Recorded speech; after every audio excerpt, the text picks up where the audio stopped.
네, 안녕하세요. 김민아가 필요한 남자 김준우입니다. 아 그래요? 네. 왜요? 김민아님 없이 방송이 안 되니까. 뭐가요? 제가 하는 얘기 들으려고 오시는 분들이 별로 없어요. 아니 근데 다들 왜 김준우가 얘기 안 하냐 뭐 이런 거를 항의하고 있지 않나요? 그런 댓글 하나 봤어요. 하나를 봤다고? 네, 그걸 보셨군요. 아니 뭐 봤나? 뭐 아무튼 뭐. 아니 김민아님 나오는 방송만 따라오면서 이제 댓글 다시는 강성 지지층. 강성 지지층. 꽤 이제 댓글에 좀 잡히고 있습니다. 고무적이에요. 김준우 변호사의 고견을 듣고 싶다 이런 사람들이 있던데. 아니야. 그 한두 명의 소수 의견이고 뭐 대세에 큰 지장 없습니다. 어느 정도냐면 우리 해외 시청자 숫자 수준일 거예요. 왜 이 유튜브 이제 들어가 보니까 저도 채널 운영 처음 해보니까 네. 어느 나라에서 접속했는지가 이제 나오더라고요. 근데 2, 3%가 대한민국에서 이제 보시는데 이제 미국, 일본, 오스트레일리아 뭐 여기까지 뭐 캐나다 여기까지 이해가 가.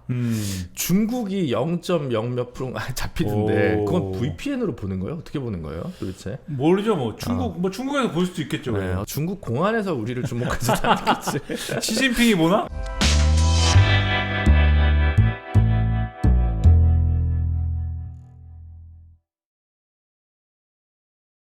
저희는 이제 목요일마다 녹화를 하는데 오늘 오전에 민주당에서 이제 육성을 크게 틀었습니다. 대통령과 명태균 씨 두 분 사이의 대화 어떻게 들으셨습니까? 보시고 나서 변호사의 의견이 필요할 것 같은데요. 변호사의 의견보다는 처음 들었을 때 그런 생각을 했어요. 요즘 워낙 뭐 원탑 김민아를 비롯해서 이제 그 성대모사 잘하는 분들이 많으니까 국힘이나 대통령실에서 이것은 딥페이크다 아니면 SNL이나 김민아가 등판한 거다, 이게 대통령의 육성이라고 어떻게 확신할 수 있냐, 이런 얘기를 할까봐 이제 두근거렸는데 그냥 격려한 차원이다 해서 어쨌든 본인이 육성이 맞다는 식으로 대통령실에서 확인한 것 같아요. AI 윤석열이다 이랬어야지. 그랬어야지. AI다, 딥페이크다 이 얘기를 했어야 되는데 AI 윤석열이 나왔다. 김민아 알바설 뭐 이런 게 나왔어야 되는데 그런 건 안 하더라고요. 그래서 어쨌든 얘기를 했다는 거 아닙니까? 그래서 여러 가지 뇌관 중에 하나 터질 게 터진 거 아닌가 이런 생각이 이제 좀 들었습니다. 이 정권 한심합니다. 한심하죠. 그걸 뭐 설명이라고 하고 있습니까? 그걸 해명이라고 해요? 그러니까 일단 민주당이 이제 공개한 내용은 소설이나 영화로 따지면은 액자식 구성이에요. 액자식 구성. 야. 일단 명태균 씨하고 윤석열 대통령이 이제 대화를 하는 형식이지만 정확히는 명태균 씨가 전화를 받는 장면이에요. 그 명태균 씨가 전화를 받는데 우리가 전화를 받으면은 상대 목소리도 들리는 경우가 있잖아요. 그렇죠. 근데 이제 저기서 이제 윤석열 대통령 목소리가 들리는 겁니다. 그 명태균 씨가 이제 전화를 받고 있고 윤석열 대통령 목소리가 들리는데 윤석열 대통령이 뭐라고 하느냐면 내가 김영선 의원이 경선 때 고생도 많이 하고 노력도 많이 했으니까 김영선을 공천을 줘야 된다 이렇게 얘기를 했는데 하여튼 당에서는 말이 많았지만 어쨌든 뭐 공천 주라고 했다 그런 얘기를 하는 거죠. 그렇죠. 요 얘기가 있고 요것을 액자식 구성이라고 했잖아요. 요거를 명태균 씨가 틉니다. 녹음을 한 걸 딴 사람한테 트는 거죠. 네, 틀고 그 사람한테 요거에 대해서 설명을 해요. 이게 그때 김건희 여사가 명 선생님이 이렇게 얘기한 거 왜 당신은 안 하냐? 왜 안 해가지고 명 선생님 아침부터 걱정하게 만드냐, 걱정을 하게 만드냐, 이렇게 얘기를 김건희 여사가 했는데, 그러니까 이거는 명 선생님의 설명이지 지금 이렇게 얘기를 했는데 윤석열 대통령이 뭐 했다고 하고 안 했는데 했다고 하고 막 그리고 김건희 여사가 뭐 장관 누구 해라, 뭐 해라 했는데 뭐 다 안 하고 막 했다 뭐 이렇게 얘기하고 뭐 그런다 뭐 이런 얘기를 막 하는 거예요. 옆에 있는 사람한테. 그러니까 이게 액자식 구성입니다. 그리고 요 얘기가 또 이 얘기를 본인이 녹음한 것 같지 않아요.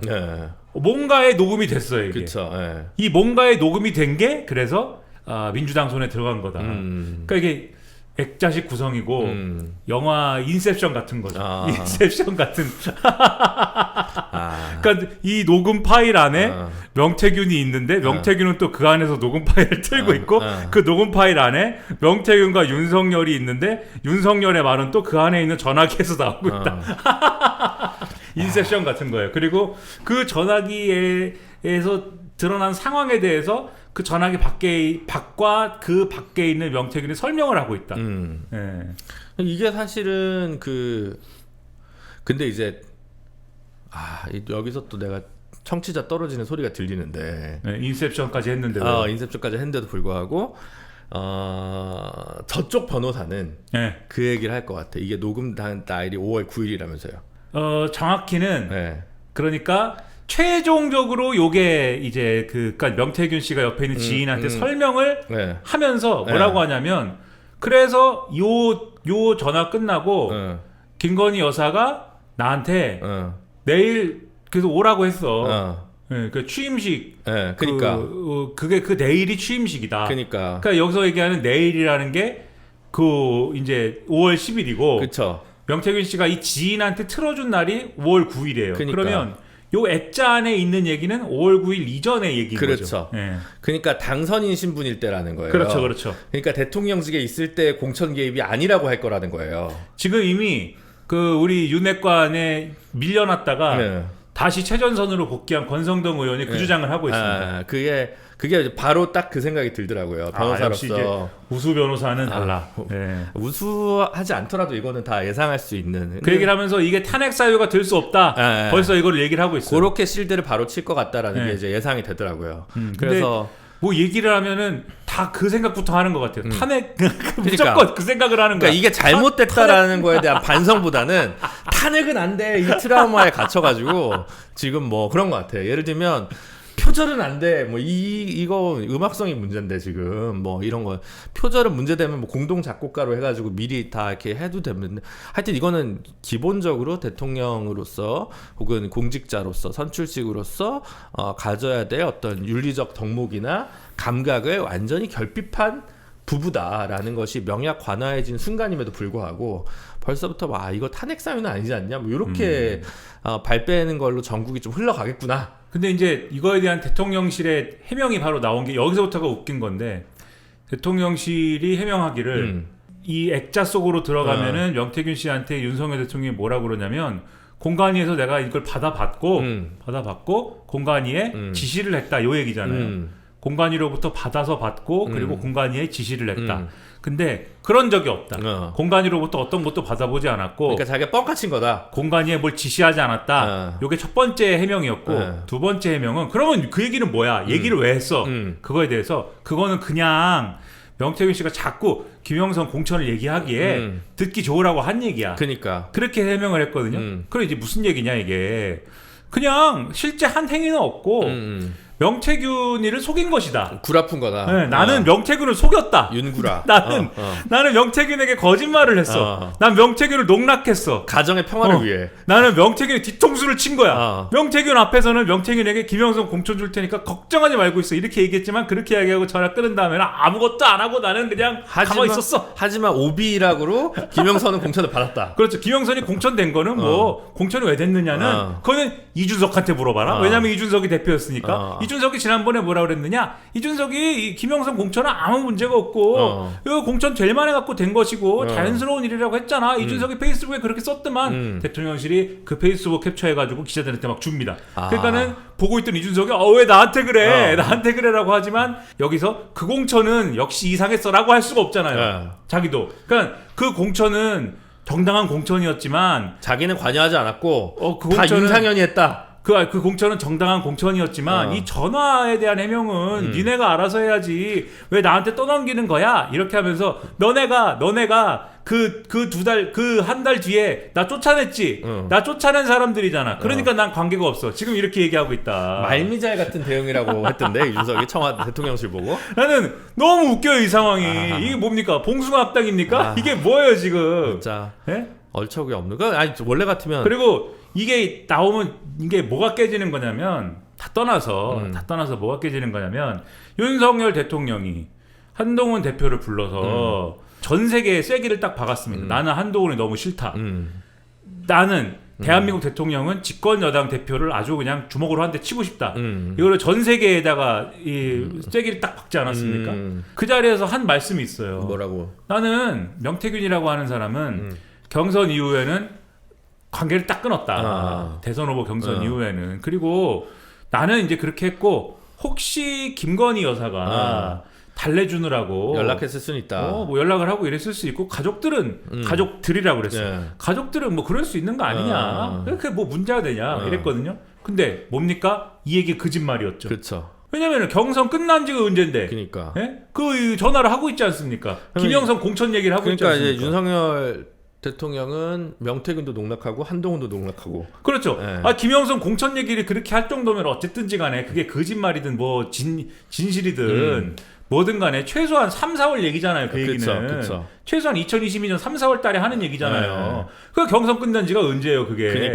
그러니까 해가 넘어갔지. 그러니까 그 얘기를 하고 있다는 건 이게 벌써 그런 거고 이 거짓말인 거고 1. 거짓말했다. 2. 그리고 공천에 관여한 게 사실임이 매우 유력하지 않습니까? 그렇죠. 예? 그런 게 어딨어요. 명태균한테 내가 거짓말 좀 했어. 왜? 그 어딨어? 그런 게 어딨습니까 지금? 정황이 이런데 요것만 딱 떼놓고 아 그래요? 김영선 공천이 그동안 조금 이상했는데 그냥 요게 그렇군요 라고 할 게 아닌 게 이 뒤에 얘기가 쭉 있잖아요. 김영선 의원이 공천을 그렇게 받은 게 이상했는데 플러스 그런데 여론조사가 이상했던 그동안의 대가관계가 아마도 성립할 것 같은 명태균 씨의 이상한 여론조사들이 있었고 플러스 이 여론조사와 관련된 비용 조달을 공천을 받고 싶었던 다른 지방선거 출마자들한테 받아가지고 한 것 같고 플러스 근데 이 사람들이 자기들 공천을 못 받아가지고 돈을 돌려달라는 얘기를 김영선 의원한테 가서 막 하고 그 김영선 의원이 돈을 여기 선거 보존받은 걸로 선거 비용 보전받은 걸로 돌려주기 싫었는데 거기서 일을 하던 강혜경 씨가 돌려주는 바람에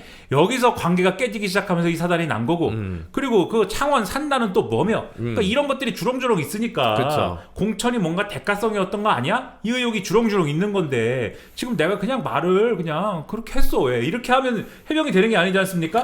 어쨌든 아니죠. 상당히 이 육성이 나옴으로 인해서 공천 개입을 실제 한 것 같은데 이게 이제 어느 정도 증명이 되는 거죠. 2. 그럼 3. 공천 개입을 실제로 한 것 같다라는 거에 대한 어떤 의심이 상당히 뒷받침된다라고 하면 나머지 줄줄이 의혹들 있잖아요 지금. 일단 공천만 봐도 뭐 줄줄이 의혹들도 사실일 수 있는 거 아닌가? 명태균 씨와 그쵸. 관련된 의혹이 이렇게 가는 거다 이게. 도지사 공천 2장도 그게 문제가 되는 거잖아요. 그렇죠. 김진태, 박완수. 사실 그리고 지금 의혹이 이것만 터진 게 아니잖아요. 또 뭐 강남팀인가? 뉴스타파에서 얘기한 거 있잖아요. 특별히 신용아 그분 누구죠? 그 서원대 신용환 교수님이라는 분이 이제 윤석열 캠프에 있었는데 이분이 이제 처음에 얘기하기 시작한 거는 이제 그 여론조사 나도 봤다 보고서입니다. 그러니까는 그 동안에는 이 명태균 씨가 그 이상한 여론조사를 윤석열 대통령 쪽에 해다 준 거 아니냐라는 거에 대해서 명태균 씨의 입 말고는 증거가 없었는데, 그렇죠. 명확한 증거가 없었는데 신용환 교수라는 사람이 내가 그 당시에 회의하고 이랬던 거 회의 자료를 갖고 있는데 그거 뒤져보니까 PDF 파일 하나 나왔는데 대선 전날 샘플 5,000개 갖고 한 여론조사 결과였어. 그렇죠. 근데 그 회의를 3월 9일 날 대선 날이죠. 아침에 무슨 전략회의에서 그 보고서를 갖고 회의를 했다. 그래서 내가 그 PDF를 갖고 있다. 그 보니까 미래한국연구소 이렇게 써 있습니다. 그리고 PDF가 딱 있고 그 PDF의 내용은 이제 사전 투표를 한 사람들, 그러니까 여론조사 할 때 물어보겠죠. 너는 사전 투표를 했니? 물어보겠죠. 근데 한 사람들을 따로 떼갖고 보니까 했니? 누구 찍었니? 뭐 누구 찍었어? 그 다음에 안 했니? 안 했다. 그러면 누구 지지하니? 이렇게 물어봤을 건데 사전 투표 한 사람만 그래서 했다고 응답한 사람만 따로 떼서 조사를 해보니까 이재명 후보가 이겼다 여기서는 확실히. 근데 전체 5,000 샘플 놓고 전체 지지도를 확인을 해보면 윤석열 후보가 한 뭐 거의 10% 차이로 이긴다. 그러면은 엉터리 여론조사네. 그쵸. 엉터리인데 그걸 가지고 아침에 회의를 했다는 거예요. 그러면 대선 날 투표하는 날 아침에 무슨 회의를 합니까? 그쵸. 그날 아침에 선거 해봤잖아요. 사진 찍고 네? 투표하고 사진 찍고 그런 거 하는데 아침에 회의할 때 무슨 얘기가 있어요? 투표하는 날 아침에 뭐 얘기해야 돼요? 투표하는 날 아침에 뭐 해요? 점심 뭐 먹을까? 그런 거 하면 안 되지. 뭐 해야 돼요? 투표 어떻게 시키나를 해야지. 투표 시켜야지. 투표는 뭐 권리지. 어떻게 시켜요? 이북이야? 그러니까 지지층에게 결집, 어떻게 어필하냐. 이제, 투표를 얼마 어떻게 이제 동원시킬 거냐 이거를 그렇죠. 이제 회의를 해야 되는데 보니까 그 숫자가 그 얘기하기가 딱 좋아요. 사전 투표에서 우리가 졌다. 근데 전체 여론조사 보면은 윤석열 후보가 유리하다. 압도적으로 이길 수 있는 거다. 투표만 시키면 우리가 이긴다. 즉 본투표를 우리가 많이 하면은 무조건 압도적으로 이기는 것이다. 무조건 본투표 시켜라. 이 얘기하기에 딱 좋은 보고서예요. 내가 볼 때는. 제가 볼 때는. 만들어진 보고서네. 그러니까. 만들어진 건지 뭐 하여튼 의심이 되는데 의심이 되죠. 그 보고서가 제가 이 생각을 왜 했냐면 보고서를 넘기다 보면 윤석열 대통령 거기 막 50%가 51%인가로 이기거든요. 여론조사 보면. 근데 그 옆에 당선 확실이라고 써 있어. 당선 확실 해가지고 무슨 봉황 표시 막 이렇게 그걸 왜 넣냐고 여론조사 보고서에. 일반적인 보고서가 아니네요. 그렇죠. 그걸 그 마크를 왜 넣습니까 그거를. 그게 들어가 있어요. 근데 그래가지고 아무튼 그게 내가 여기 있다. 그러니까 명태균 씨가 근데 그리고 그게 뭐 9차 면밀조사 보고서인가 뭐 제목이 그래요. 그럼 맞아. 1차부터 8차까지 있겠네. 그렇지. 그러니까는 명태균 씨가 계속 윤석열 캠프에다가 납품을 했구만. 그렇지. 그러니까 관계가 없는 게 아니구만. 그리고 평소에 여론조사 여론조사 가지고 이거 장난 좀 친 것 같은데 이게 뭐가 있겠구만. 의심이 가는 거 아니에요. 거기다가 회의 공간이 따로 또 강남에 보고되지 않은 사무실이 있었다는 거 아니에요. 그래서 이제 그 얘기로 시작을 했는데 그리고 이분이 하나 더 얘기한 게 그리고 그런 회의를 어디서 했느냐. 강남에 있는 강남에 이제 누가 이제 어떤 분들이 마음씨 좋은 분들이 제공한 사무실에서 했는데 이분들은 후원금도 1,000만 원씩 내고 그리고 이런 사무실도 제공해주고 좋으신 분들이다. 근데 이 선거를 이제 치러보셔서 아시겠지만은 이런 사무실이라는 게 선관위에 등록이 돼야 됩니다. 정당선거사무소라는 게 일단 등록이 돼야 되는데 정당선거사무소라는 것은 그 정당에서 운영하는 선거를 위해 설치하는 사무소예요. 그렇죠. 그리고 이제 선거사무소라는 게 있어야 되는데 선거사무소라는 거는 일단 정당선거사무소가 설치가 되면 이 정당선거사무소가 정당이 선거를 위한 사무를 하기 위한 이제 사무실인 것이고 이 정당이 선거 사무를 위해 설치한 사무실에서 후보자가 선거를 위해서 필요한 사무실을 설치를 하게 돼 있습니다. 그렇죠. 그게 이제 후보자의 선거 사무소예요. 그 이 선거 사무소도 각 이제 그 기준이 있어요. 어디다가 몇 개를 설치할 수 있다라는 게. 그리고 신고를 해야 되고. 그렇죠. 요거를 다 신고를 하게 돼 있습니다. 그러면은 여기서 회의를 했으면은 실질적으로 선거 사무소로서의 공간을 쓴 거 아닙니까? 그럼 이게 선관위에 신고가 돼 있어야 되는데 신고가 안 돼 있더라. 네, 그럼 이제 불법 선거 사무소를 운영한 그렇죠. 것이고 그러면은 선거법 위반이죠. 그리고 거기다가 누군가 그걸 제공한 사람은 무료로 해줬으니까. 그렇죠. 정치자금법 위반도 문제가 그렇죠. 되는 거죠. 네. 정치자금이라든가 뭐 이런 거는 이 정치자금법에 정해진 방법으로 받아야 되는데 지금 정해지지 않은 방법으로 받은 거나 마찬가지. 전문가야 역시. 네? 다 해봤지 않습니까? 아니 나는 뭐 당직자 별로 안 해봐가지고. 네? 그래서 해봤잖아요. 근데 그 사람이 또 내가 말해. 거기가 또 뭐 누구 사위라는 거 아니야? 네? 검찰총장. 이제 윤석열 대통령과 이런 분들이 이제 이제 조상님으로 모시는 분이 있어요. 정상명 검찰총장 이분이라고 유명한 TK. 그러니까 검사어록이라는 게 있어요. 검사어록. 유명한 검사들이 공유하는 자기들끼리의 그 멋진 말.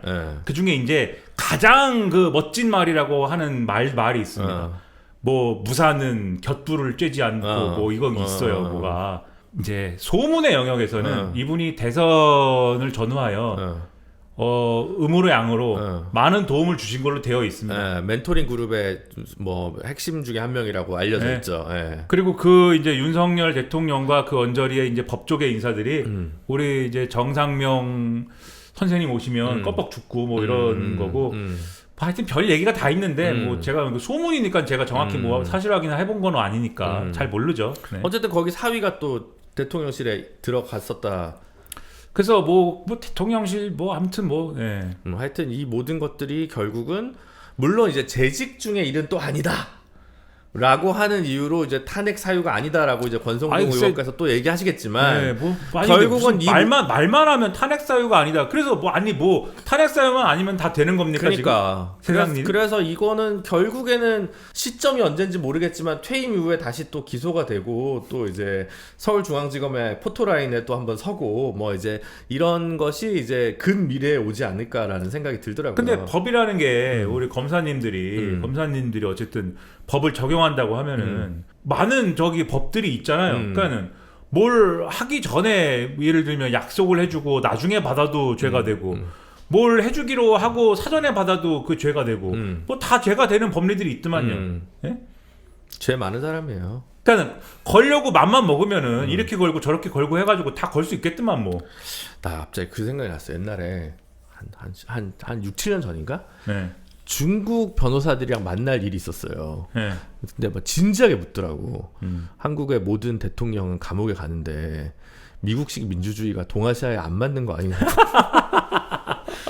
그래서 아니 그게 아니라 오히려 우리는 좋지 않은 위정자들을 만났지만 그래도 최소한의 법치주의가 있기 때문에 이게 지금 시스템이 돌아가는 거라고 이해하는 게 좋겠다고 얘기를 했는데 또 중국에서는 그렇게 보더라고요. 그분들의 질문의 취지는 그게 아니지 않았을까요? 그런 답이 그런 얘기가 아니고 그렇죠. 다른 의도였기 때문에 거기에 맞는 답을 해줬어야 된다. 어떻게 답하셨으면 됐냐면은 아 여기는 그렇고 중국은 거기는 국가 주석 빼고 다 감옥에 가는 것 같은데요. 이렇게 답을 하셨으면 된다.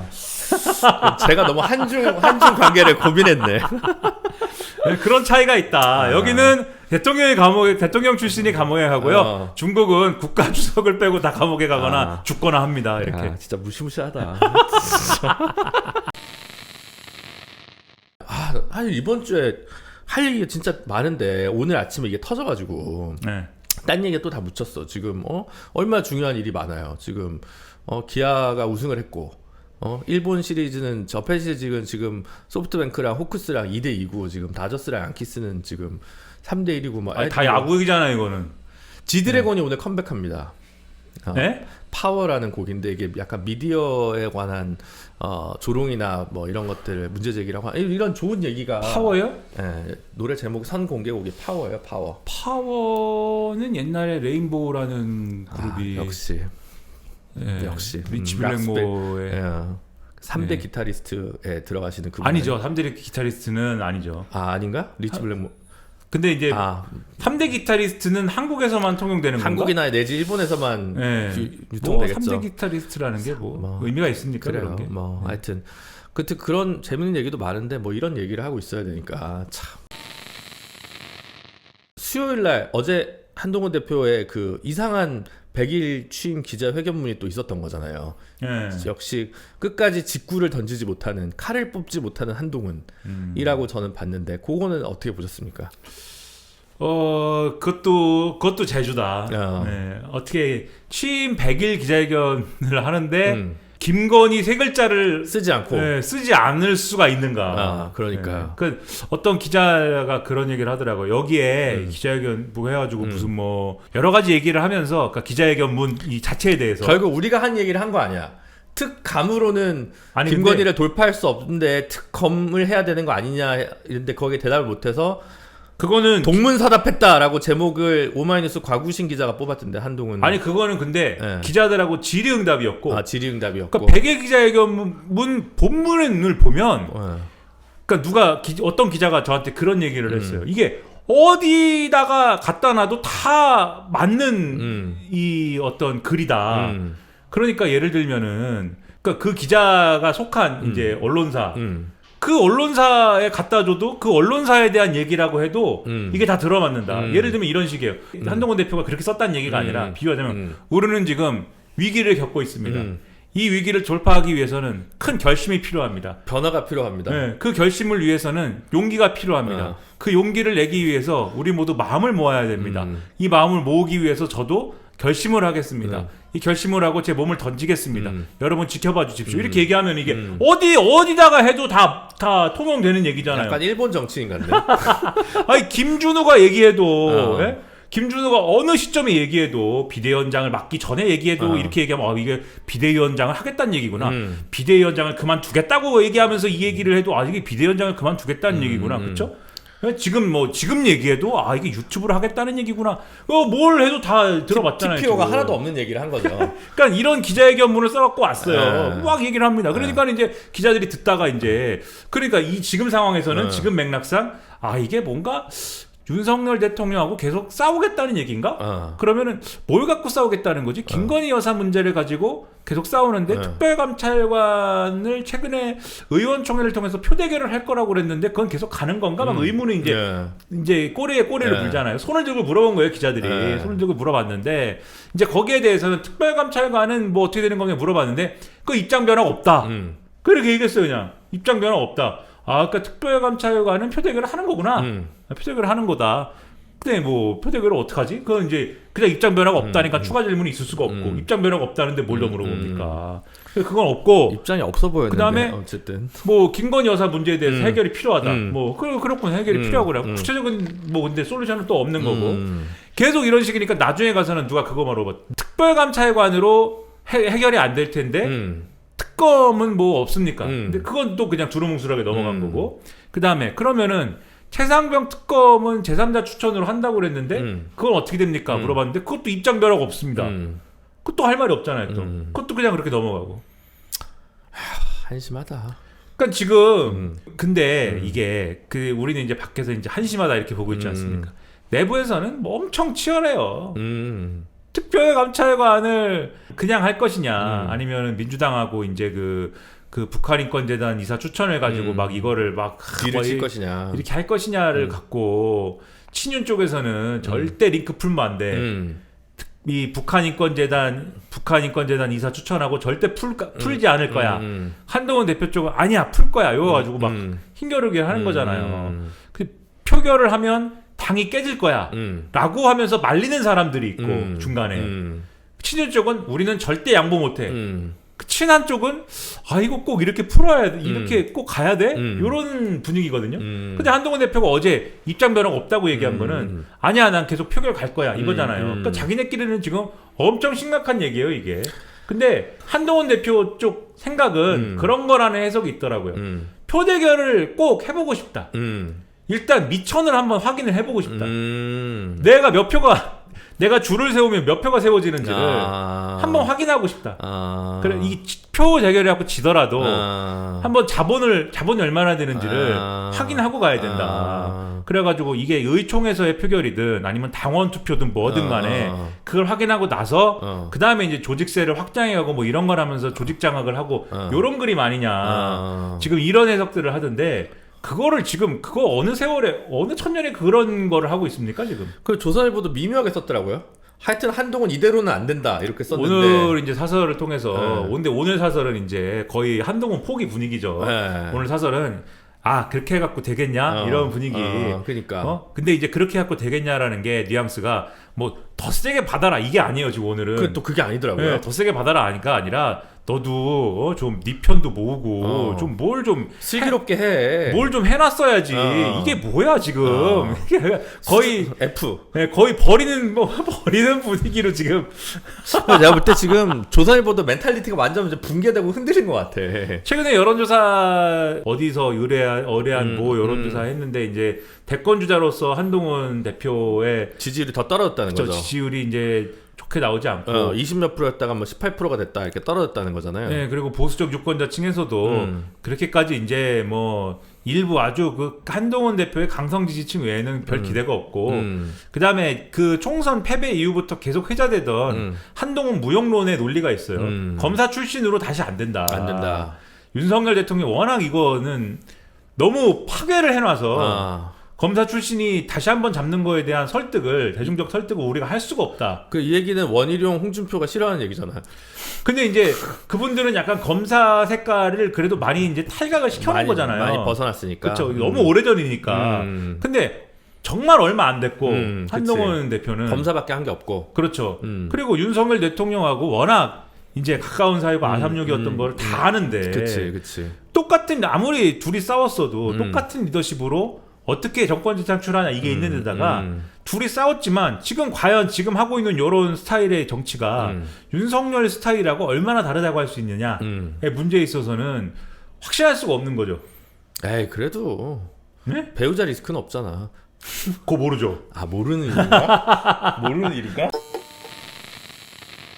최근에 그래서 좀 움직이기 시작하는 게 자기들은 비윤 비한이라고 주장하는 이 독수리 요용제 같은 모임들이 있어요 지금. 얼마 전에 오세훈, 박형준 뭐 이런 분들 모여가지고 밥 먹은 거? 오세훈, 박형준, 권영세, 그다음에 몸은 함께하지 못했지만 마음만은 함께한 나경원, 그리고 왜 여기 형님은 왜 여기 있습니까? 김기현 이렇게 모였는데 어디 가셨어? 계셨구나 이분이 막 갑자기 이렇게 모여가지고는 윤석열 대통령께서는 결자해지를 해주시기 바라고 한동훈 한동훈 경거망동하지 마라 이렇게 했는데 윤석열 대통령 결자해지 해주세요는 아주 따스한 그러한 목소리로 한 줄 정도 얘기하고 한동훈 경거망동하지 마가 대부분의 메시지를 차지하는 요런 이제 일을 했거든요. 근데 이제 요게 이제 한동훈 왜 대선 주자 플러스 알파 요 플랫폼인 거잖아요. 근데 제가 볼 때 이분들도 꿈 깨야 되는 그런 그렇죠. 분들이다. 왜냐면 이분들이 나와가지고 이렇게 하는 게 제가 볼 때는 앞으로 이제 한동훈의 100일 기자회견도 있지만 윤석열의 이 시정연설이 문제가 아니고 이 집권 절반 임기 반환점 이벤트가 있습니다. 거기서 뭔가를 해야 되는데 안 하는 거 아니야 혹시? 안 하는 거나 마찬가지인 걸 할 건데 안 하는 게 좋겠어. 세금이 아까워. 그쵸. 뭐 하면 돈이 들 거 아니야. 그렇죠. 뭐 엠프라도 한 대 빌려야 될 거 아니에요. 그렇죠. 안 하는 게 좋겠어. 그러니까 뭔가를 할 건데 뭔가를 할 건데 그걸 하기 위해서 지금 바람 잡는 거를 지금 이 사람들이 한 거거든요.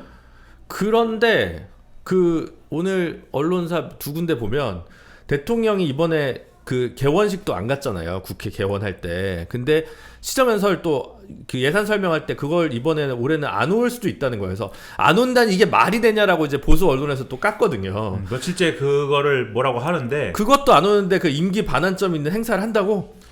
그러니까 이제 그거를 며칠째 시정연설 안 하는 게 말이 되냐 이걸 하는데 며칠째 보수 언론이 그거 안 한다고 하는 게 말이 되냐를 쓴다는 것은 안 한다는 거죠. 안 한다고 하니까 이제 보수 언론들이 그러는 것이고 진짜 기본이 안 돼 있구나. 이 임기 반환점 이벤트는 지금 친윤 내에서도 임기 반환점을 맞아서 뭔가 출구 전략을 만들자라는 거에 대해서는 나름대로 이제 그 충원을 하고 있다 이 얘기 계속 나왔어요. 그러니까 뭐 해결을 뭘 해야 된다라고 무슨 그 누구죠? 친윤 그 패널 누구시죠? 그 서정욱 변호사? 그분도 뭔가 해결해야 된다는 식으로 약간 방송 스탠스가 묘하게 바뀌셨더라고요. 네, 그러니까 뭔가가 용산 내에서 논의가 되고 있는 건 맞는 것 같아요. 맞는 것 같아요. 근데 지금까지 얘기가 나온 게 1. 인적 쇄신을 한다. 2. 뭐 윤석열 대통령 본인의 입장 표명을 뭔가 한다. 3. 김건희 여사의 뭔가 입장 표명을 한다. 요런 거거든요. 네, 그렇죠. 끝에서부터 얘기하면 김건희 여사의 입장 표명은 근데 김건희 여사의 결단이 필요하잖아요. 그렇죠. 근데 결단 안 하실 것 같은 게 친윤에서 그 얘기를 했다는 거잖아요. 서면으로라도 좀 사과가 필요하다. 근데 본인이 나와서 얘기할 것 같으면 서면 사과 얘기를 뭐하러 하겠습니까? 그렇죠. 본인의 의사가 완강하니까 서면으로라도 이렇게 된 거 아닙니까? 내가 왜 해? 이렇게 지금 돼 있는 거죠. 그렇죠. 내가 왜도 있고 플러스 지난번에 했다가 웃음거리만 되고 I believe 그 노래나 깔고 그게 뭐냐 해봐야 또 웃음거리나 된다. 밈만 생긴다. 네, 내가 언제까지 그러니까는 김건희 여사 액션 없을 것 같고 지금 오늘까지의 분위기는 그렇죠. 그러니까 친윤에서도 이거 뭐 말이 안 되는 것 같다 접었다는 것 같고 일단 윤석열 대통령의 입장 표명은 뭐라도 있긴 있을 것 같은데 그 내용과 수준이 문제일 거고 그렇죠? 한동훈 대표 100일 취임 기자회견 수준일겠죠 뭐. 그 똑같은 사람들이니까 비슷하든지 그 지금 명태균 씨랑 얘기한 육성이 나왔는데도 그거 그냥 그 장난친 거야 이렇게 얘기하는 분이잖아요 지금. 그거 그냥 명태균을 놀린 거야. 명태균 뒤통수 친 거야. 그런 대통령 봤어요? 그 트황상은 그러셨을 수도 있을 것 같아. 트럼프? 트럼프 정도면 그랬을 수도 있는. 친미잖아 우리. 그거 그냥 명태균 뒤통수 친 거야. 뭐 농담한 거야. 사람이 살다 보면은 거짓말도 하고. 왜 이렇게 진지해? 그러면서. 김준우 변호사는 살면서 그거 거짓말도 안 해봤나? 그 참말만 했어? 많이 거짓말 많이 했겠죠 저도. 그 검사를 하다 보면은 그 거짓말을 많이 하게 돼.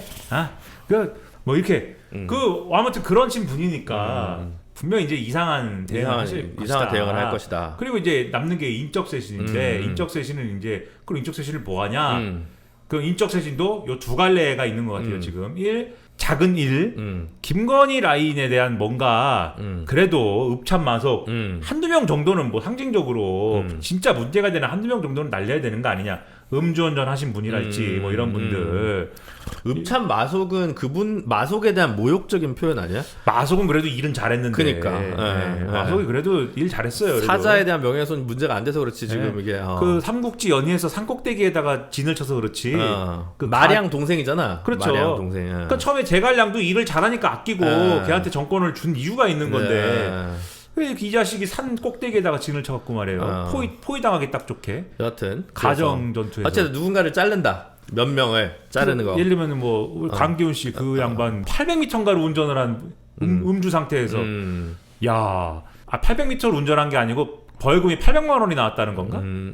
저도 잘 기억도 안 나요. 어떻게 하면 음주운전이 벌금이 800만 원이 나옵니까? 제가 면허가 없어가지고. 아 그래요? 네, 면허 취소됐어요? 아니 딴 적이 없다니까. 딴 적이 없어. 그래서 아무튼간에 그런 이제 분을 너무 음주운전을 그것도 단속에 걸린 것도 아니고 뒤에 가던 차가 앞에 차가 이상해가지고 신고를 한 건데 그걸 그렇게까지 했으면은 그분은 날려야지. 당연히 본인이 사표를 안 던진 게 이상한 거지. 그 정직 2개월 징계 먹었으니까 된 거 아니냐. 뭐 이거 이상하잖아요. 누가 봐도. 공명의 도가 땅에 떨어졌어. 진짜. 그러니까 이게 뭐야. 그래서 이런 분도 날리고 몇 명 문제된 분들은 이렇게 좀 솎아내야 되는 거 아니냐. 이런 거 하고 그다음에 개각을 하자.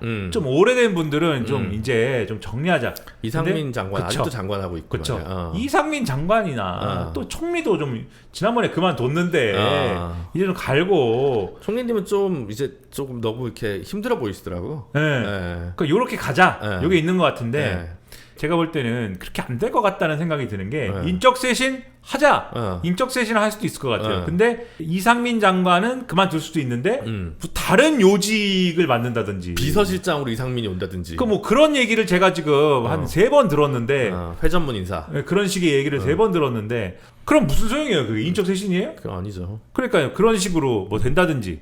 그 다음에 지금 김건희 라인들은 지금 이분들은 안하무인인 분들인 게 자꾸 그러니까 정진석 비서실장이 여러분 좀 억울한 게 있더라도 정진석도 그래도 정치를 해본 사람이잖아요. 네? 아무리 그래 봬도 정치도 하고 정무수석도 해보고 이명박 때 대를 이은 정치인인데 지금은 두들겨 맞는 기간이니까 억울해도 좀 맞으면서 갑시다 이랬다는 거거든요. 그랬더니 이 김건희라는 행정관들이 야 입장 내자. 그래가지고 모여가지고. 아 진짜? 네, 모여가지고. 그 기사 못 봤네. 네. 입장문 초안까지 거의 썼다는 거예요. 그래가지고 야 비서실장이 우리도 지켜주지도 않고. 네? 이럴 수가 있어 막 그러면 그 정도 되면 행정관 이게 하극상이죠 이게. 미쳤네. 행정관들이 기사에 난 거예요? 아 그렇죠. 나 못 봤죠. 행정관들이 비서실장한테 이 정도 갈 정도면. 검찰총장 출신인 대통령이 야 어디 검찰 수사관이 총장한테 개기고 임마 이렇게 가야죠. 근데 대통령이 뭐라고 했다는지 아십니까? 뭐라고 했대요? 여러분이 억울한 게 많이 있을 줄 알고 있습니다. 하지만은 지금은 또 이렇게 우리가 단합을 해야 되기 때문에 조금 더 참아주시고. 정진석 실장 왜 거기 자리를 찾냐고 있지? 정진석은 뭐가 됩니까? 정진석 실장은 졸지에 이제 미운 오리 새끼. 그 옛날에 보면 그때 윤석열 대통령이 총장 할 땐가 중앙지검장 할 땐가 국회에 와서 인사를 해요. 그때 정진석 실장이 원내대표였나? 그랬어요. 그래가지고 이제 회의 끝나고 나가는 거야. 그러면 이제 윤석열 이렇게 하고 정진석 이렇게 한다고. 그 장면이 영상으로 아직도 따면 또 나와 있어요. 이거 한번 보여드릴 텐데. 그래서 정진석도 내가 이렇게 하던데 이제 이렇게 모시고 있으려니 얼마나 깝깝하겠어요. 그 양반 성격에. 나 같으면 들이받습니다. 왜 아직 하고 있지? 나 같으면 들이받고. 나오지 그냥 이제. 대통령이잖아요. 근데 아무튼 뭐 그런 분위기인데 그런 분위기에서 대통령이 지금 무슨 누구를 희생양으로 삼고 뭐 그런 거 하겠어요? 바로 용산에서 입장이 지금 뭐라고 나오냐? 국면 전환용 인사는 하지 않는다. 인사 필요성이 있는 거에 대해서만 한다. 입장이 막 이렇고 언론에 뭐라고 설명하느냐? 우리도 나름대로 용산 인적 쇄신 이런 거 다 준비하고 다 고민하고 있었는데 한동훈 대표가 무슨 뭐 김건희 라인이니 뭐니 하고 와갖고 하는 바람에 지금 그런 인적 쇄신하면 우리가 밀려서 하는 것 같잖아. 우리는 그거 밀려서 하지 않아. 근데 저는 그렇게 생각하진 않고. 아니 그렇게 주장하고 있다. 그러니까 그렇게 주장하지만 알아봤는데 아무도 안 온다고 하고 있을 것 같아. 지금 누가 가? 아니 그렇게도 하고 아무도 안 간다니까. 지금 가면 커리어 망치는 건데. 그리고 제가 생각하기로 뭐 그런 것도 있고 원래 안 할 건데 무슨 이유를 들어서는 안 할 건데 한동훈 대표가 울고 싶은데 뺨 때려준 거죠 뭐. 그러니까 지금 아무도 안 하려고 하니까 제가 볼 때는 또 MB 박근혜 사람을 다시 쓸 거야. 뒤가 없는 사람들. 좀 뭐 윤촌 장관도 그렇지만 뭐 그냥 옛날 사람들 다시 한번 해보세요. 한번 해보세요. 이렇게 해가지고 다 데리고 오지 않을까. 아니면 뭐 사람을 누가 멀쩡한 사람이 지금 가려고 하겠어요. 아니 그래서 인적 쇄신이 결국 어떻게 될 거냐면 지금 인적 쇄신을 하라고 요구하는 거의 핵심은 김건희 라인을 정리해라. 한 명이라도 갈기 위해서 김건희 라인을 모양새라도 갖추기 위해서 뭐 플러스 개각 뭐 어쩌고 다 갖다 붙여가지고 해봐라 이거잖아요. 근데 김건희 라인은 살아남고 엄한 사람들이 막 안 바뀌어도 되는 사람들이 막 바뀐 다음에 그 사람들이 이제 이상한 사람들로 채워진다. 그 사람들은 나가고 싶겠지.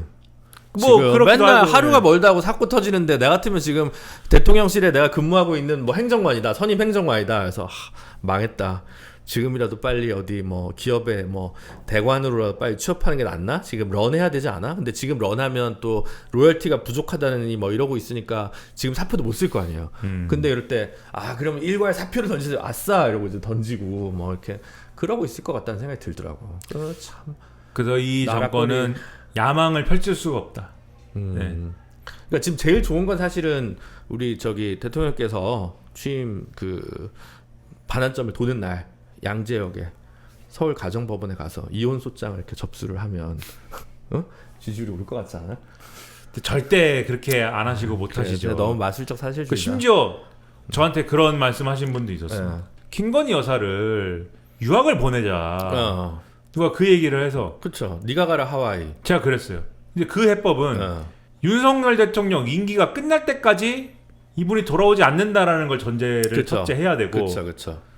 둘째, 근데 그래도 이게 해결이 안 되는 게 지금 모든 이 문제는 카톡, 문자, 무슨 전화 이런 걸로 다 문제가 발생을 했다. 그럼 이런 거를 못 하게 해야 되는데, 그런 걸 어떻게 포기를 시킬 거냐.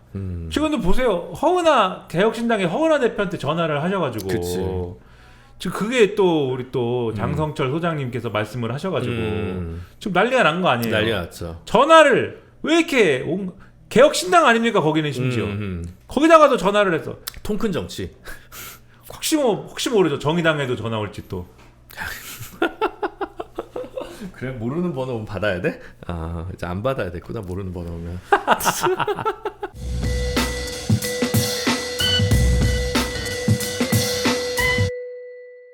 또 뭐 어떻게 바꿔야 될 거 아니에요 나라를. 안 됩니다. 안 된다고? 네.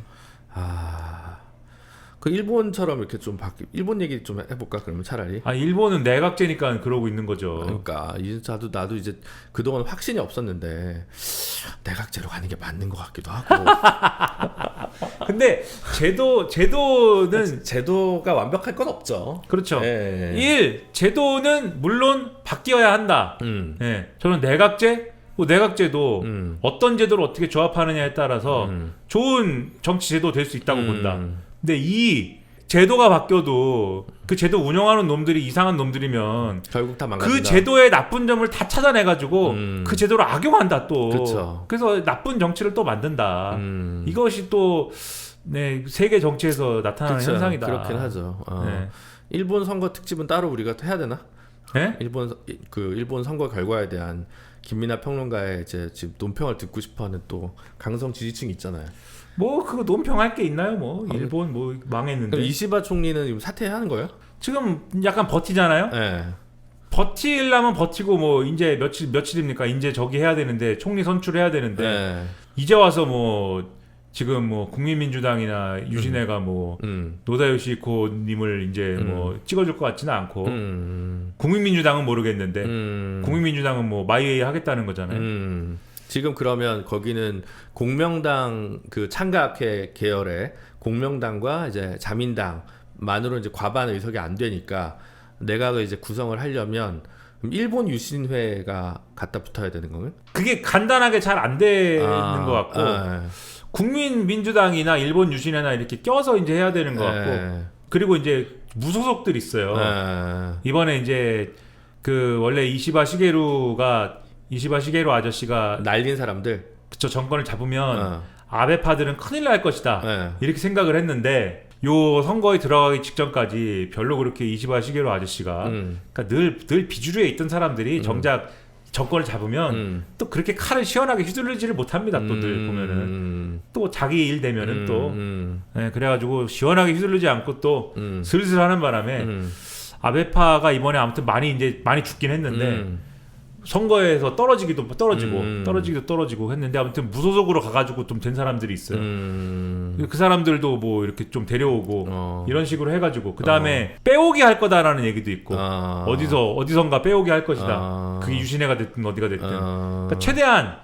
연정의 폭을 어쨌든 줄이려는 노력을 하면서 그러니까 무소속은 데려오면 어쨌든 자민당인 거잖아요. 그러니까. 그리고 또 의원 빼오기 하면 또 그것도 자민당인 거니까. 그러니까 연정의 폭을 줄이면서도 어쨌든 이 뭔가를 해보려고 할 텐데 그래서 요렇게 빼오기 플러스 무소속 집어넣기 그 다음에 이제 국민민주당 요 정도 해가지고 하려는 거 아닌가. 그래 그건 또 따로 한번 우리 근데 변화를 보고 한번 좀 약이 오르는 우리 입장에서 약이 오르는 거는 이제 입헌민주당의 스탠스죠 사실. 입헌민주당이 사실 근데 일본의 리버럴 그 양반들이 지난번에 대표 선거할 때 그러니까 에다노 유키오 쪽을 노다 요시히코가 이긴 거잖아요. 근데 노다 요시히코가 그 민주당 이명박 때 이제 총리했던 사람인데 민주당 정권의 마지막 총리거든요. 근데 이 양반의 정책적인 스탠스가 뭐 자민당하고 별 차이 없어요. 그렇게까지 차이 있는 사람이 아니에요. 근데 이번에 자민당 분위기가 너무 안 좋으니까 입헌민주당 내에서 야 이번에는 중도 공략을 해서 이번에는 확실히 기회지 않냐. 중도 공략을 확실히 해가지고 이번에 한번 좀 갖고 와보자. 이런 분위기가 있었나 보죠. 이 얘기하면 너무 기니까 그 이지미 뭐라는 사람도 있고 막 너무 기니까 그 내외 이제 생추어리 그룹이라고 있습니다. 생추어리 그룹 이름도 참 생추어리 그룹이 뭐야? 센츄리 클럽 뭐 이런 거 아니에요? 센츄리? 그 생추어리 그게 여하튼 그 소수자들의 뭐 생추어리가 되자 이래가지고 이제 생추어리 그룹인데 그 양반들하고의 에다노 유키오 그룹하고의 이제 좀 연합 같은 게 있어가지고 에다노 유키오 씨가 원래는 그런 사람이 아닌데 리버럴 그러니까 좀 좌측으로 많이 왔어요 이 사람이 좌측으로 많이 와가지고 그 이제 에다노 유키오 그룹이 좀 셀 때는 입헌민주당이 공산당하고 이 선거연합 해가지고 그랬죠. 으쌰으쌰 해가지고 좀 해보려고도 하고 그랬는데 이게 어쨌든 처참히 실패하고 좀 그랬습니다. 그쵸. 사실 망했죠. 냉정하게 얘기해서. 근데 그러다가 노다 요시히코 쪽으로 좀 기울고 이런 국면이 이번에 온 거예요. 자민당이 좀 죽으니까 이번에 중도 공략 확실히 해보자 그래가지고. 그리고 어쨌든 이번 성과는 있었던 거잖아요. 의석수로는. 그렇죠. 그리고 노다 요시히코가 딱 대표가 된 다음에 말은 멋있게 했어요. 자 이제부터는 대표가 딱 됐으니까 이제부터는 노사이드야. 그러니까 일종의 통합 메시지죠. 그게 에다노 유키오 쪽이든 아니면 이쪽에 좀 중도파 쪽이든 힘을 합쳐서 해보자고 이러고서는 딱 당 인사를 딱 냈는데 뭐라고 그랬는지 아십니까? 자민당 쪽에서 비아냥되는 거예요. 그 인사를 보고 야 이거 노사이드가 아니고 제노사이드구만. 야 이게 에다노 유키오 쪽은 이번에 완전히 이 정계 은퇴 분위기구만. 학살당한. 근데 한마디도 못합니다 이 사람들이. 한마디도 못해. 왜? 예? 왜? 분위기가 지금까지 어쨌든 요 약간 그들 언어로 리버럴 쪽에 치우쳐서 왔다고 생각하는데 입헌민주당의 그룹들이 그렇게 치우쳐서 왔다고 생각했는데 성과가 별로 없었고 이런 분위기였는데 그래서 이번에는 노다 요시히코한테 넘겨주는 분위기가 된 거야. 이렇게 되다 보니까 쭉 밀려나도 말은 못하고 하지만 이번에 이번에 중의원선에서 만약에 노다 요시히코가 망했으면은 반격해봐야지 이랬는데 어떻게 됐습니까 지금? 뭐 이제 집권 시기를 제외하고는 최다 의석을 차지한 거죠? 이만큼 먹었죠. 그러니까 이제 역시 중도를 공략해야 되는구나. 일본 선거는 참 어려워. 고개를 지금 끄덕이는. 일본 선거는 저는 모르겠더라고요, 진짜. 네? 뭘요? 그냥 맨날 레이와 구미노 몇 석이야 뭐 이런 거 보고 뭐 이제 뭐 이 일본 선거의 슬픔은 자 입헌민주당은 어느 연령대에서 가장 득표가 높았을 것 같습니까? 옛날 사회당 지지 그룹이니까 5, 60대. 70대에서 제일 높습니다. 70대요? 네. 70대는 공산. 그리고 사실 냉정히 따져서 입헌민주당이 뭐 사회당의 후신도 아니잖아요. 물론 뭐 네. 엄밀히 하면. 근데 그냥 어쨌든 대충 그냥 야당이 자민당이 아니니까 자민당은 싫어. 70대에서 높아요. 70대에서 가장 높고 그래도 50대 정도에서 조금 있고 제가 이렇게 대충 본 바로는 우리로 따지면 제일 어쨌든 야당 성향이 강한 4, 50대에서는 그렇게 높지 않습니다. 자민당이 높아요. 이 그룹. 30대 후반에서 한 40대 걸쳐가지고 요렇게 있는 요 연령대는 자민당이 지지세요. 오히려 그거는 성장 과정에서 민주당 정권의 무능을 또 봐서 그런 거에 효과가 또 있었을 거라는 생각이 들기도 하고. 그것도 있겠지만 윗세대는 이념형이고 약간. 그것도 있겠지만 아베 신조 시절에 네. 아베노믹스로 임금이 올랐어요. 그쵸. 네, 요런 효과들이 좀 중첩돼가지고 그래서 그게 아마 일본 정치에서는 좀 위험 요인이다. 아베란 인물은 참. 근데 이런 것들이 만약에 이번에 우리도 이 보수 정치가 이번에 잘했으면 우리나라 진보에도 그런 것들이 상당히 위험 요인이 될 수 있는 문재인 정권 이후에 그런 위험 요인들이 나타날 수 있었던 저는 전국이었다고 봤거든요. 근데 이걸 고맙다고 해야 돼? 뭐 어쨌다고 해야 돼? 윤석열 정권이 또 망했어. 이렇게 쐐기를 박아주니 네? 여러분 보수를 뽑으면은 어떻게 된다? 이렇게 개판 5분 전이 된다라는 것을 쐐기를 딱 박아주니 이거를 뭐 이게 뭐 누굴 도와주는 건지 뭐 잘 모르겠지만 무슨 보수 컨설팅 해주는 방송이 되는 것 같아 자꾸. 우리가 뭘 컨설팅 해줬습니까? 조중동 읽어라라고 얘기하고. 네? 오늘은 그 얘기 안 했잖아요. 오늘 그 얘기 안 했지만. 오늘은 그 얘기 안 하고 네? 보수가 쐐기를 박았다 이렇게 얘기했는데 왜요? 보수 너희가 말이야 지금 아무 생각 없이 맨날 삼성 비호하다가 지금 삼성 어떻게 됐습니까? 이재용 체제를 지금 무너뜨려야지 지금. 주주의 이익에도 반하고 국민연금 이익에도 반하고 뭐 예를 들면 이런 얘기들이 보수가 해야 되는 얘기라고요. 미국보다 못하는 이런 자본주의를 계속 하고 있냐 이런 얘기를 좀 진짜 나라의 이제 살림이 거덜날 수가 있으니까요. 걱정될 문제잖아요. 너무 오죽하면 그러니까 또 조중동 얘기를 또 조중동에서 오죽하면은 이럴 수가 있냐 막 엊그제 막 붕괴를 하는 게 돈을 이 세금을 갖다가 이렇게 대책 없이 그 예측을 해가지고 세수 예측에 실패해가지고 여기저기서 기금을 다 끌어오고 성장률이 이거 빵꾸가 나가지고 펑크가 나가지고 그럼 어쨌든 세수 예측에 실패해가지고 펑크가 났겠죠. 이거를 지금 말씀하신 대로 기금에서 다 끌어와가지고 외평기금에서 메꾸면 외평기금 또 갔다가 잠깐 끌어왔어요. 이제는 그 설명도 안 통하는 게 변명도 안 통하는 게 또 갔다가 끌어다 쓰면은 그럼 어떡하냐 그러면 외화는 어떡하냐. 그리고 이거 의료개혁한다고 이거 하는 바람에 돈이 엄청 나가죠. 건보기금은 어떡하냐 그러면 건보기금으로 다 메꾸는데 건보 이렇게 되면 건보료를 앞으로 올리는 논의를 해야 될 건데 할 거냐? 이걸 어떻게 할 거냐? 그거 가지고 난리잖아요 지금 보수 언론이. 어떻게 해요 진짜. 저기 지금 대통령께서 아크로비스타라도 팔아가지고 일단 국고 헌납을 하고 좀 기부를 해서 뭐 지금 그런 거라도 팔면 하셔야지. 지금 아크로비스타 팔면 지금 팔면 이해 충돌입니다. 그렇습니까? 강남 부동산 가격 다 떠받쳐서 다 끌어올려 놓고 그걸 지금 팔아가지고 시세 차익을 거둔다. 야, 아니 그거 다 기부하라고 나라에. 기부해라. 기부해라. 뭐라도 해라. 아무것도 안 해라라고 해야 되는지 뭐라도 해라고 해야 되는지 저도 모르겠어요. 그래서 어저께인가 또 어디 뭐 칼럼을 보는데 윤석열 대통령이 임기 반환점을 맞이하여 뭘 해야 되는가에 대해서 여러 고민들을 쭉 나열을 백화점식으로 했는데 중간에 갑자기 그게 나오더만요.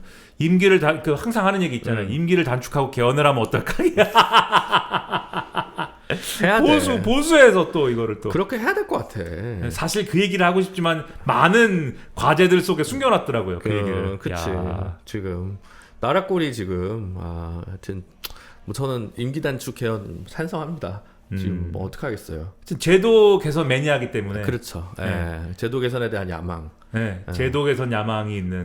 근데 제가 지난주에 어떤 후배 만났더니 우리 방송을 봤다면서 야망이라는 게 야망했다라는 거 아니냐고 저한테 뼈를 때리더라고요. 그래서 어떻게 알았지?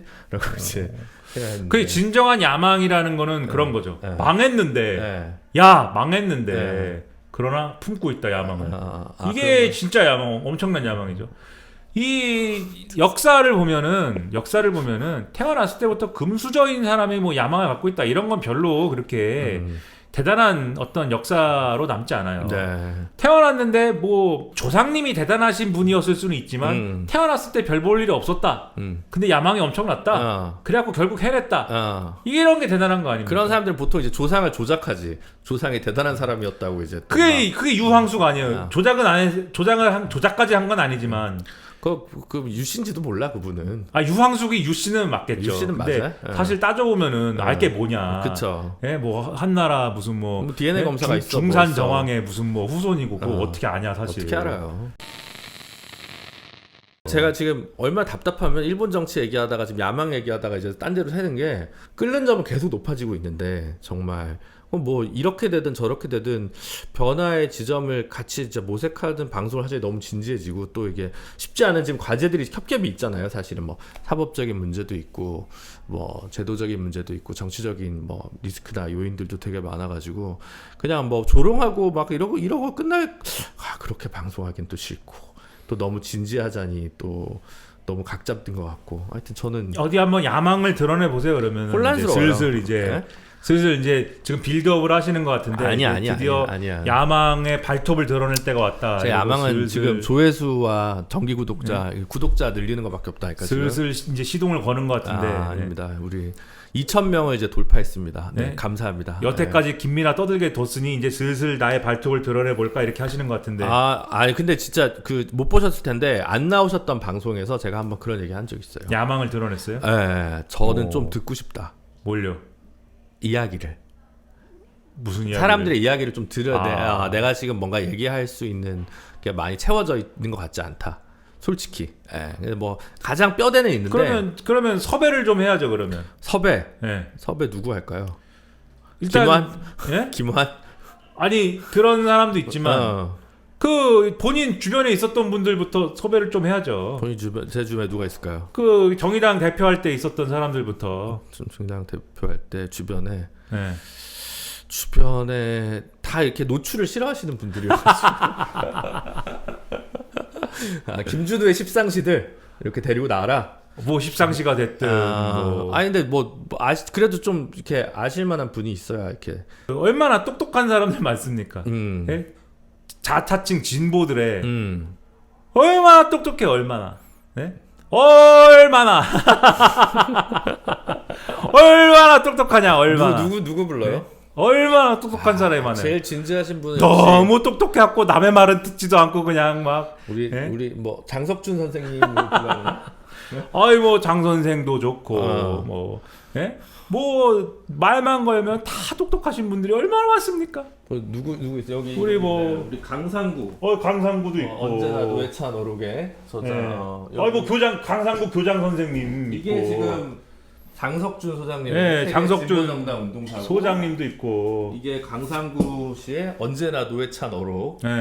이런 분들 불러가지고 뭐 하나 물어보고 어떻게 하면 대체 무슨 야망을 갖고 있나. 그래요. 지금 강상구 씨는 강상구 교장 선생님은 야망이 또 이분이 스케일이 남다릅니다. 지금 그분은 뭐 굉장하죠. 지금 야망이 지구적이에요. 세계 정복으로 가고 있어요. 야망이.